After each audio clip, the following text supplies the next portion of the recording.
নমস্কার, সিম্পল রেসিপিজে সবাই স্বাগত। আজ বানাবো দই এঁচোড়। তো আসুন শুরু করা যাক।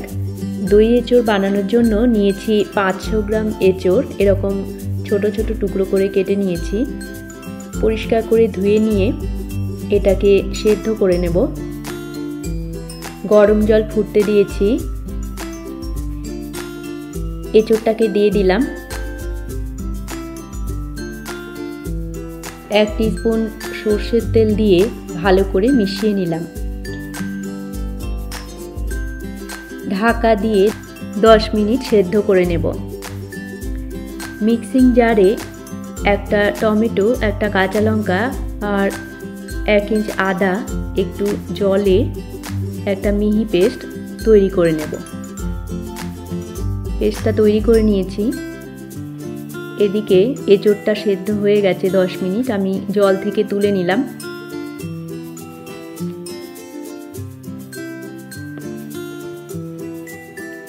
একটা স্ট্রেনারে রেখে জলটা ঝরিয়ে নেব। একটা বাটিতে 1/2 টিস্পুন হলুদ গুঁড়ো, 1/2 টিস্পুন লাল লঙ্কার গুঁড়ো, 1/2 টিস্পুন কাশ্মীরি লঙ্কার গুঁড়ো, 1/2 টিস্পুন ধনে গুঁড়ো, 1 টিস্পুন জিরে গুঁড়ো, অল্প জলে একটা পেস্ট তৈরি করে রাখবো।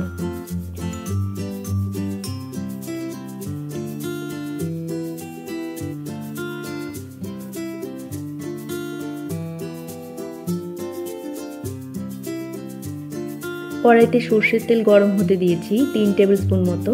এতে 1 টিস্পুন গোটা জিরে, একটা তেজপাতা, 1 ইঞ্চ দারচিনি, 5টা লবঙ্গ আর 5টা ছোট এলাচ দিয়েছি। কয়েক সেকেন্ড ভেজে নেব। নিয়ে 2টো মিডিয়াম সাইজ আলু ডুমো করে কাটা দিয়ে দিলাম। মিনিট 2 ভেজে নেব। ভাজা হয়ে গেলে জল ঝরিয়ে রাখা এঁচোড়টা দিয়ে দেব। এঁচোড় দেবার পরে আবারও 4-5 মিনিট মতো ভেজে নেব।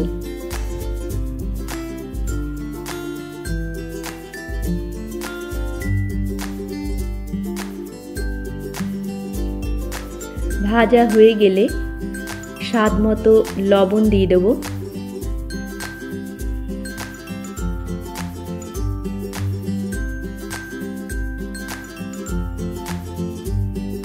মিক্সিং জারের পেস্টটা দিয়ে দিলাম।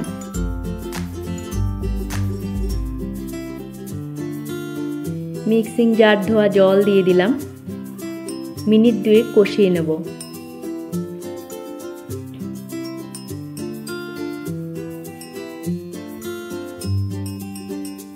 বাটিতে যে মশলাটা গুলে রেখেছিলাম ওটাও দিয়ে দিলাম।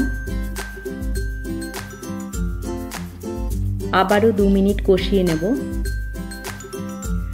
কষানো হয়ে গেলে গ্যাসের ফ্লেমটাকে লোতে করে দিয়ে 200 গ্রাম টক দই দেব। দইটা আগে থেকে ফেটিয়ে নিয়েছি আর রুম টেম্পারেচারে আছে। মিশিয়ে নিয়ে 2 মিনিট একটু নাড়াচাড়া করে নেব। গরম জল দিয়ে দিলাম 2 কাপ। 2টো কাঁচা লঙ্কা দিয়ে ঢাকা দিয়ে 10 মিনিটের জন্য সেদ্ধ করে নেব এঁচোড়টাকে। 10 মিনিট পর ঢাকা খুলে চেক করে নেব আলু আর এঁচোড়টা ঠিক মতন সেদ্ধ হয়েছে কিনা।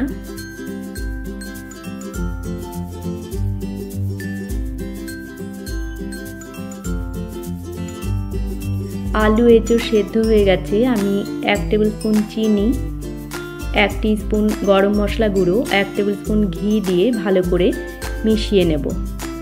তৈরি হয়ে গেল আমাদের দই এঁচোড়। সব কিছু ভালো করে মিশিয়ে নিয়ে ঢাকা দিয়ে 5 মিনিট স্ট্যান্ডিং টাইমে রেখে দেব। রুটি, লুচি, পরোটা, ভাত, পোলাও সবের সাথেই ভালো লাগে এই দই এঁচোড়। রেসিপি ভালো লাগলে আপনারাও বাড়িতে বানিয়ে দেখতে পারেন। আশা করি আপনাদেরও ভালো লাগবে। সবাইকে ভালো থাকার শুভেচ্ছা জানিয়ে আজকের মতো শেষ করছি। দেখা হচ্ছে পরবর্তী পর্বে। ধন্যবাদ।